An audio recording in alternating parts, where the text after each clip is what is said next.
Hey les amis, je parie que vous êtes tous des gens bien élevés, mais est-ce que vous suivez toujours les règles de l'étiquette de la bonne manière ?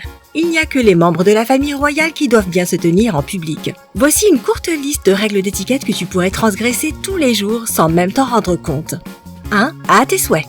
C'est une erreur courante de dire cela à une personne qui éternue. Si cela se produit dans un cercle familial ou entre amis proches, il n'y a pas de souci.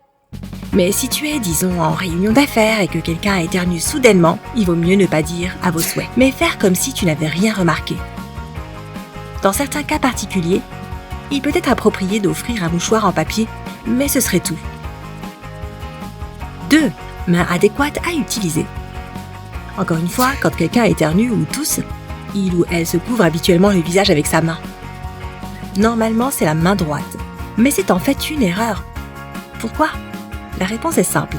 Ta main droite est considérée comme sociale parce que lorsque nous saluons une personne, nous lui serrons cette main. Et lorsque tu te couvres la bouche en toussant, tu la recouvres de germes qui se déplacent ensuite avec bonheur vers les personnes qui entrent en contact avec toi. Cela signifie qu'en faisant ça, tu permets aux microbes et aux bactéries de prendre le contrôle du monde. Ah, je plaisante. Encore une chose à propos des mains. Savais-tu que les spécialistes de l'étiquette ont même identifié la bonne façon de porter ton sac ? Il s'avère que tu devrais le porter sur ton bras ou ton épaule gauche, afin que ta main droite soit libre pour les poignées de main. 3. L'étiquette à la salle de sport. Et oui, il y a des façons de rester poli même dans les endroits où tout le monde s'entraîne. Tu sais déjà que tu devrais garder une serviette avec toi pour ta transpiration. Mais savais-tu qu'il faudrait aussi réinitialiser les appareils de musculation à des réglages plus bas lorsque tu as terminé ton entraînement ?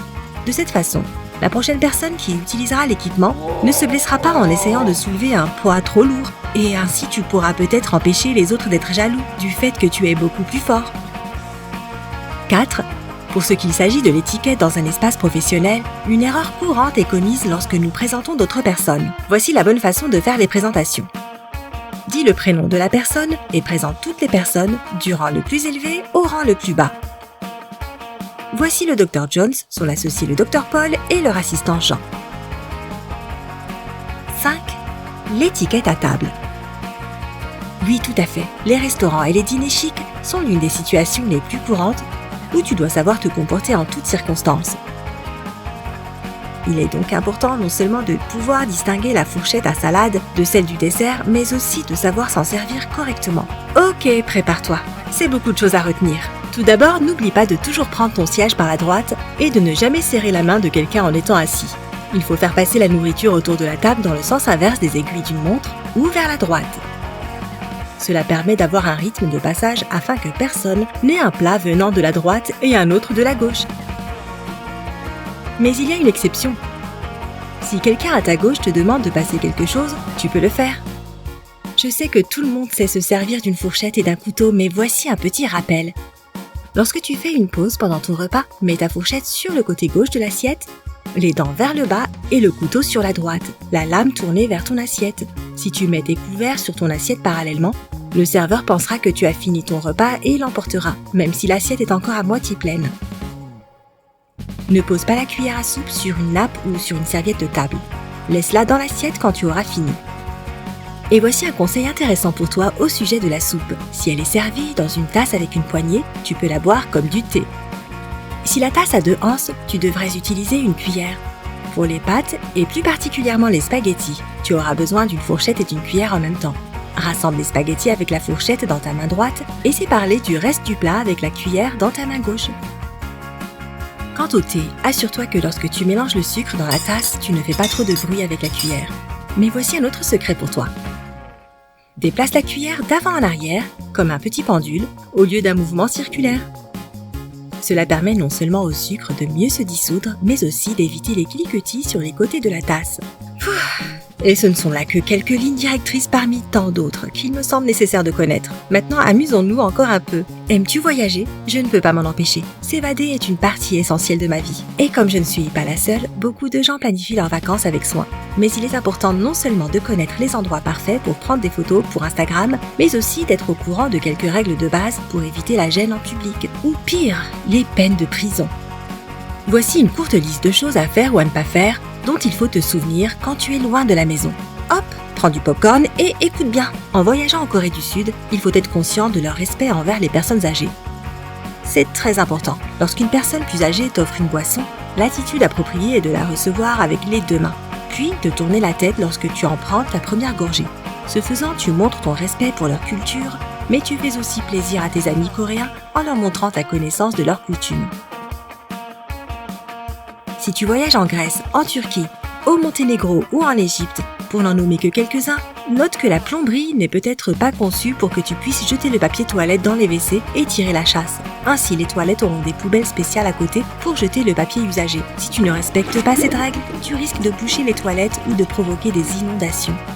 En Italie, par exemple, il est normal d'agiter les mains en parlant, mais sois plus prudent avec les gestes au Moyen-Orient. Par exemple, si tu te perds soudainement en Égypte et que tu ne connais pas la langue, essaye d'éviter de faire trop de gestes avec tes mains. Quelque chose d'aussi innocent qu'un pouce levé peut en fait être très offensant. Maintenant, partons pour l'Europe. Mon premier conseil serait de baisser le volume. Cela peut te surprendre, mais pour la plupart des pays européens, il est plus courant pour les gens d'utiliser un ton de voix de bibliothèque.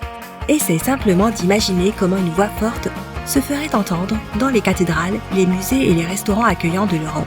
Salue les commerçants lorsque tu rentres dans un magasin et dis au revoir quand tu en sors. C'est plutôt impoli de les ignorer. En plus, dire bonjour et sourire donne une chance d'entamer une conversation. Discuter avec un commerçant peut mener à un certain nombre de découvertes merveilleuses, de bons plans et puis c'est tout simplement sympa. Dans certains pays, comme la France par exemple, prendre quelqu'un dans ses bras peut être considéré comme plus intime que la bise. Quand tu salues quelqu'un dont tu n'es pas si proche, sois prêt à lui serrer la main ou à lui faire un bisou sur chaque joue, voire plus dans certaines régions. En plus de la règle de non-accolade, tu ne devrais jamais apporter des chrysanthèmes à ton hôte. Peu importe à quel point ces fleurs peuvent te sembler belles, elles sont associées aux funérailles dans ce pays. En Italie, bien qu'il soit encore généralement considéré comme poli de laisser une femme passer la porte en premier, cette règle n'est pas d'actualité en ce qui concerne l'arrivée au restaurant. Traditionnellement, en entrant en premier, l'homme s'occupe de parler à l'hôte et d'obtenir une table. Soit dit en passant, traite le serveur comme un professionnel et ne claque jamais des doigts ou quelque chose qui peut lui faire ressentir qu'il est inférieur à toi. Ceci dit, cela s'applique à n'importe quelle partie du monde. Ok, j'en ai fini pour l'instant. Espérons que ce rappel des règles te permettra de laisser une bonne impression peu importe où tu es dans le monde et quoi que tu sois en train de faire. Une réunion d'affaires, un voyage à l'étranger ou lors d'un rencard. Et maintenant, il est grand temps de te demander quelle règle de la liste d'aujourd'hui a été la plus surprenante selon toi. Ou les connaissais-tu déjà toutes? Dis-moi tout dans les commentaires ci-dessous. Si tu as appris quelque chose de nouveau aujourd'hui, clique sur j'aime sous cette vidéo. Mais ne t'en va pas tout de suite. Nous avons plus de 2000 vidéos sympas à te montrer. Tout ce que tu as à faire, c'est de choisir la vidéo de gauche ou de droite, de cliquer dessus et d'en profiter. Prends la vie du côté sympa.